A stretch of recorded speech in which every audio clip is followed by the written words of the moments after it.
Hello friends, welcome in your online class. In last video, we have been discussed about sowing seeds, and now today we will discussion about your next topic, replenishing the soil with nutrients. जैसा कि आप जानते हैं last video में हम बात कर चुके थे, हमने सबसे पहले हम बात कर रहे थे आपके जो basic practices of crop production है, मीन्स फसल उत्पादन की जो आपके बेसिक आधारभूत जो कार्य होते हैं उनके बारे में, जो अभ्यास होते हैं उनके बारे में हम बात कर रहे थे। इसमें सबसे पहले हमने देखा था कि सबसे पहले हम सोइल प्रिपरेशन करते हैं, मिट्टी को तैयार करते हैं, फिर हमने देखा था कि फिर उसके बाद हम सीड सिलेक्शन करते हैं, मीन्स हम अच्छे अच्छे बीजों का चुनाव करते हैं, ये हमने देखा था। फिर नेक्स्ट हमने देखा था आपका सोविंग सीड्स, कि किस प्रकार से हम बीजों को बोते हैं। तो उसमें के अंतर्गत हमने देखा था जो इनके वेस होते हैं, जो इनके तरीके होते हैं, उसकी बात की थी हमने, जिसमें हमने देखा था एक ब्रॉडकास्टिंग होता है एंड एक ट्रांसप्लांटेशन होता है। इतना हम इस चैप्टर में अभी तक समझ चुके हैं। आगे आइए अब हम बात करेंगे आज replenishing the soil with nutrients. Replenishing the soil with nutrients, आपने बीज बो दिए, बीज लगा दिए, अब आपको न्यूट्रिएंट्स की आवश्यकता होती है, मीन्स आपको खाद की आवश्यकता होती है, जो कि आपको उन बीजों को या उन प्लांट्स को देना होता है। क्योंकि हम जानते हैं कि हमारी जो सोइल होती है उस सोइल में सारे न्यूट्रिएंट्स अवेलेबल तो होते हैं, लेकिन हम कंटिन्यू खेती करते जाते हैं, जिसके कारण जो हमारी सोइल की जो फर्टिलिटी एबिलिटी जो होती है उसकी वो कम हो जाती है। फर्टिलिटी मीन्स क्या हो गया, उसका उपजाऊपन जो है वो क्या हो जाता है, कम हो जाता है, जिसके कारण उसकी फर्टिलिटी को हमें इम्प्रूव करने के लिए, इंक्रीज करने के लिए हमें उसमें कुछ खाद मिलाने होते हैं, एक्स्ट्रा हमें को कुछ अलग से खाद की आवश्यकता पड़ती है, जो हम मिट्टी या प्लांट्स को देते हैं। और प्लांट्स हम मिट्टी में उस खाद को या मैन्योर मीन्स होता है खाद, एंड यहाँ पे दिया हुआ आपको न्यूट्रिएंट्स, जिसमें हम बात करेंगे फर्टिलाइजर्स की। तो फर्टिलाइजर्स जो होते हैं रासायनिक उर्वरक होते हैं। क्या होते हैं? उर्वरक होते हैं। जो आजकल हम रासायनिक उर्वरकों का यूज करते हैं उसको हम बोलते हैं केमिकली फर्टिलाइजर्स, जिसका उपयोग हम रासायनिक तौर पर फसलों को न्यूट्रिएंट्स देने के लिए करते हैं। एंड मैन्योर जो होता है ये हमारे खाद होता है, जो जिसको हम बोलते हैं देसी खाद। उस प्रकार हम खेतों में मिट्टी में डालते हैं और प्लांट जो है मिट्टी से इन सभी न्यूट्रिएंट्स को अपने एब्जॉर्ब कर लेते हैं। तो ये हम देखते हैं कि सबसे पहले हमने बीज को लगा दिया, लेकिन हम बात समझ रहे थे कि आपके सोइल में सभी प्रकार के न्यूट्रिएंट्स अवेलेबल होते हुए भी हम कंटिन्यू खेती करने के कारण, हम हर साल फसल बोने के कारण उस मिट्टी में, उस सोइल में जो उसकी उपजाऊपन है, उसका जो फर्टिलिटी रेट है वो क्या हो जाता है, डाउन हो जाता है या कम हो जाता है। क्योंकि उसमें जो न्यूट्रिएंट्स की जो मात्रा होती है, जो पोषक तत्वों की मात्रा होती है सोइल के अंदर, वो क्या हो जाती है, कम हो जाती है। अब हमें उन सोइल के अंदर जो न्यूट्रिएंट्स है उनको बढ़ाने की आवश्यकता होती है, जिससे कि हमारे प्लांट जो है प्रॉपर ग्रोथ कर सके और हमें एक अच्छा उत्पादन दे सके, जिससे कि हम एक अच्छी फसल प्राप्त कर सकते हैं। तो रिप्लेनाइजिंग मीन्स हो गया यहाँ पर फिर से भरना। रिप्लेनाइजिंग, री मीन्स क्या होता है, फिर से। रिप्लेनाइजिंग मीन्स हो गया फिर से भरना, मतलब जो न्यूट्रिएंट्स प्रेजेंट है अब वो तो कम हो गए, उनको फिर से आपको भरपाई करना, उनकी भरपाई करना है। हम यहाँ पे बात कर रहे हैं replenishing the soil with nutrients. Nutrients में समझाते हैं जो पोषक तत्व है उनसे मिट्टी को फिर से भरना। तो इसको हम किस प्रकार से करते हैं, हम इसमें समझ रहे हैं कि सबसे आपकी टू मेथड्स होती है, टू वेस होते हैं। वेस मीन्स जो है आपके दो तरीके होते हैं। First one is natural methods. Natural methods means प्राकृतिक तरीका, and second one is adding nutrients, जिसमें हम न्यूट्रिएंट्स को अलग से ऐड करते हैं या उसमें हम अलग से डालते हैं। सबसे पहले हम समझ लेते हैं कि जो नेचुरल तरीके हैं वो क्या होते हैं हमारे, जिससे कि हमारे मिट्टी जो है, सोइल जो है, उसमें इन न्यूट्रिएंट्स की भरपाई हो जाती है। रिप्लेनाइजिंग जो है वो अपने आप हो जाता है, नेचुरल प्राकृतिक कारणों से हो जाता है। तो हम देखेंगे कि उसमें हमारे खेती करने के कुछ तरीके होते हैं जिनको हम आजमाते हैं, जो हमारे सोइल जो है उसकी फर्टिलिटी जो रेट है उसको इम्प्रूव या इंक्रीज करते हैं। तो हम इसमें देखेंगे फेलो लैंड, आपके बुक्स में दिया हुआ है ये सभी। फेलो लैंड मीन्स होता है, हम बात करते हैं परती भूमि। परती जिसको हम एक तरह से अगर अपनी लैंग्वेज में बात करें तो हम बोलते हैं कि भूमि का परत होना, मीन्स उसको खुला छोड़ देना, उसमें हम कोई खेती नहीं करने वाले। फेलो लैंड मीन्स होता है परती भूमि। इस प्रकार की मेथड्स में क्या किया जाता है, हम इस बार अगर हमने इस साल हमने अपने वहां पे फसल लगाई है तो अगले साल आप उसको छोड़ देंगे, वहां पर कोई फसल नहीं लगाएंगे, एक साल के लिए आप उसको गैप दे देंगे, फिर आप एक साल फसल लगाएंगे, फिर आप उसको वापस गैप कर देंगे। तो इस प्रकार कंटिन्यू जो आप उसको गैप करते हैं उस भूमि को हम बोलते हैं पड़ती भूमि या फेलो लैंड। लैंड मीन्स क्या हो गया यहाँ पर भूमि, और फेलो मीन्स होता है पड़ती, मीन्स पड़ती भूमि।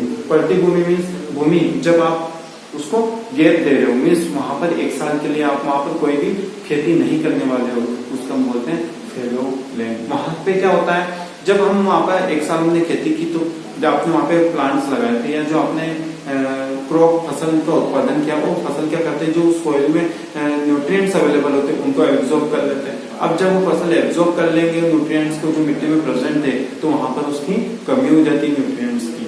अब न्यूट्रिएंट्स की कमी हो गई तो जब आप अगर फिर से वहां पे फसलों का उत्पादन करेंगे तो आपकी फसल उस प्रकार आपका उत्पादन नहीं दे पाएगी। उसके लिए हम क्या करते हैं, उस एक कुछ समय के लिए हम जमीन को ऐसा ही छोड़ देते हैं, वहां पर हम कोई फसल को नहीं लगाते, जिससे कि क्या होता है आपकी फसल में आपकी जो मिट्टी होती है, सोइल जो होती है, उस सोइल में कुछ माइक्रो ऑर्गेनिजम्स प्रेजेंट होते हैं जो अपना वर्क करते रहते हैं और वहां पर वो आपका मिट्टी में न्यूट्रिएंट्स जो है उनकी रिप्लेनाइजिंग, उनकी जो भरपाई है वो धीरे धीरे धीरे करते रहते हैं, जहां फिर से आपकी मिट्टी में कुछ समय बाद वापिस वैसे ही पोषक तत्व, वैसे ही न्यूट्रिएंट्स प्रेजेंट हो जाती है। लेकिन हम जानते हैं कि इसमें आपको कुछ समय के लिए भूमि को छोड़ना पड़ेगा, जिसके कारण हमारा फसल का उत्पादन प्रभावित होता है, क्योंकि हम हमारे कंट्री की आबादी पॉपुलेशन जो बहुत ज्यादा है और हम बहुत लिमिटेड भूमि पर, हम बहुत लिमिटेड लैंड्स पर हम खेती करते हैं। ऐसे में हम इस प्रकार की जो मेथड्स है इसका उपयोग नहीं के बराबर कर पाते हैं या बहुत रेयर कर पाते हैं, बहुत कम कर पाते हैं। इसलिए ये नेचुरल तरीका है लेकिन हम इसका उपयोग बहुत ही कम देखने को मिलता है। सेकंड, ऐसा कौन सा तरीका है जिससे कि हम अपने सोइल जो है उसमें न्यूट्रिएंट्स की भरपाई कर सकते हैं? तो हम देखते हैं यहाँ पर है दूसरा क्रॉप रोटेशन।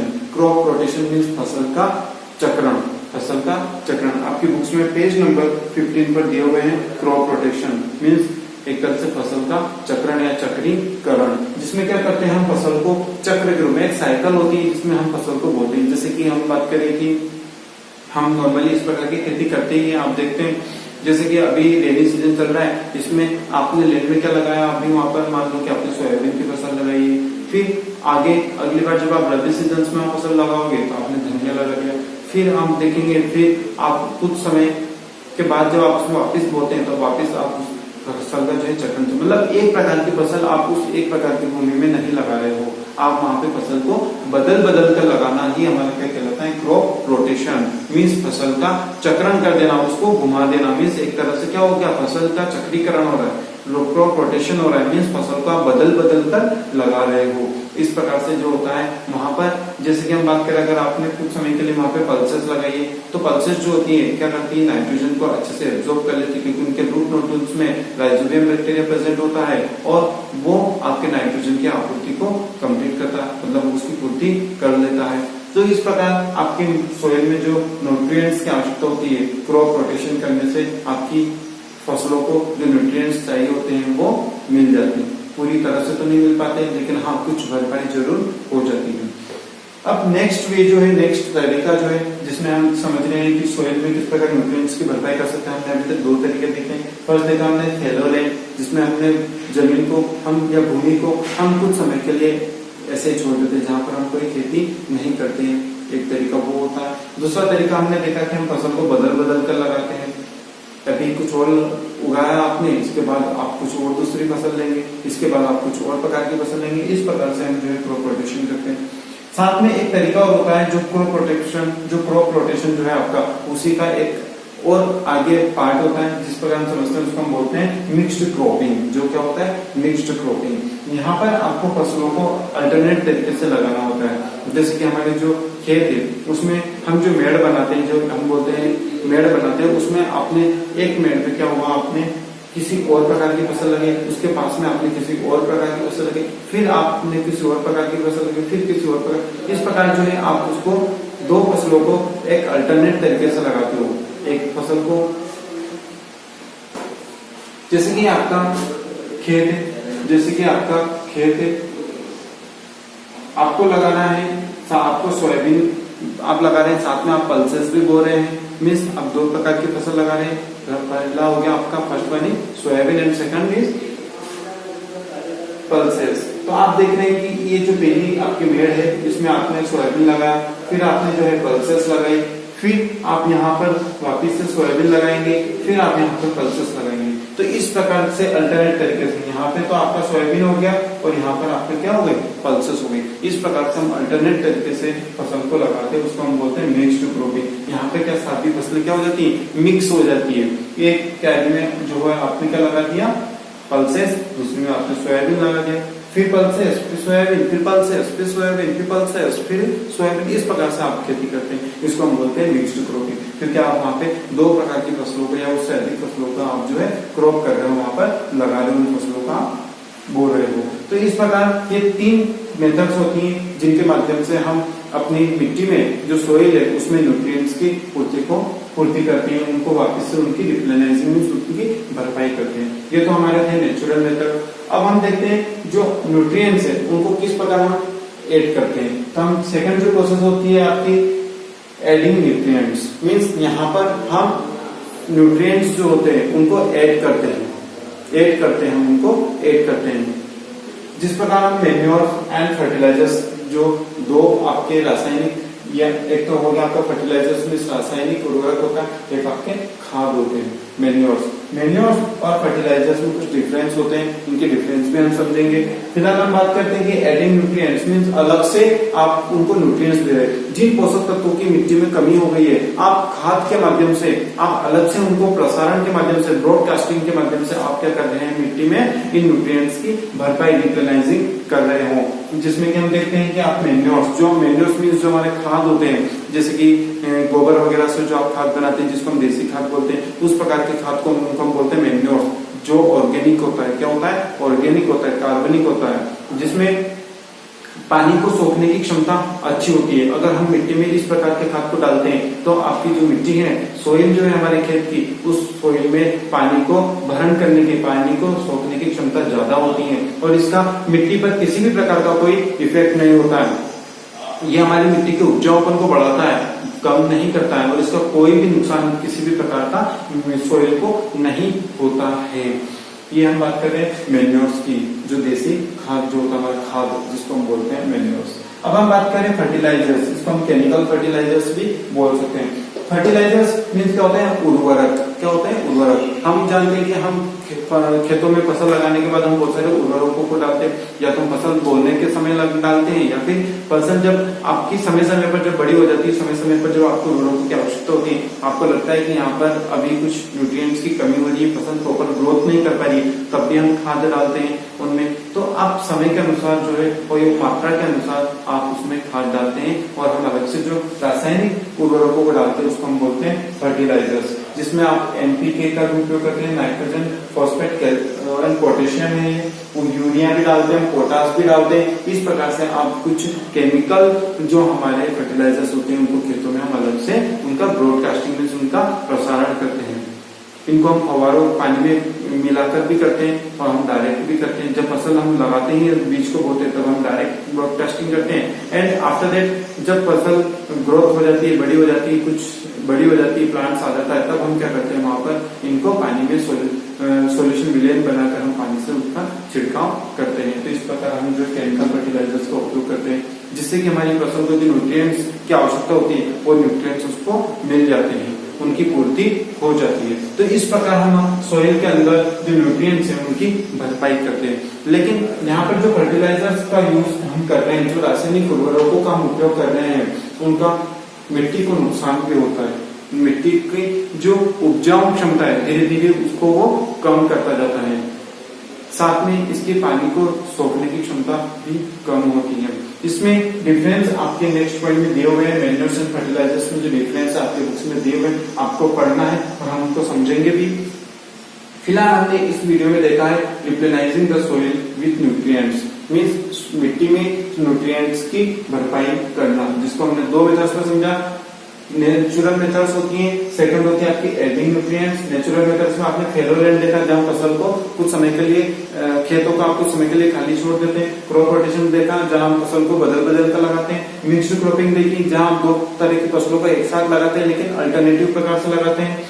ये देखा, ये तो आपकी नेचुरल मेथड्स हो गई। इसके बाद हमने देखा एडिंग न्यूट्रिएंट्स, जहां पर हम फसलों को ब्रॉडकास्टिंग या प्रसारण करके जो है उनको खाद अवेलेबल करवाते हैं, जो न्यूट्रिएंट्स की उनको आवश्यकता होती है वो हम अवेलेबल करवाते हैं। जिसमें आपने देखा मेन्योर्स एंड फर्टिलाइजर्स। अब मेन्योर्स एंड फर्टिलाइजर्स में जो डिफरेंसेस होते हैं ये हम बुक्स के माध्यम से समझेंगे। मेन्योर्स एंड फर्टिलाइजर्स में आपकी पेज नंबर 15 पर डिफरेंसेस दिए हुए हैं। जो कंपोजिशन होता है, जो बनावट होती है, ये जो प्रकार होता है मेन्योर्स खाद का, ये ऑर्गेनिक होता है, मीन्स ये क्या होता है, कार्बनिक होता है। और जो फर्टिलाइजर्स होते हैं, हमारे जो उर्वरक है, ये किस प्रकार के होते हैं, ये रासायनिक प्रकार के होते हैं।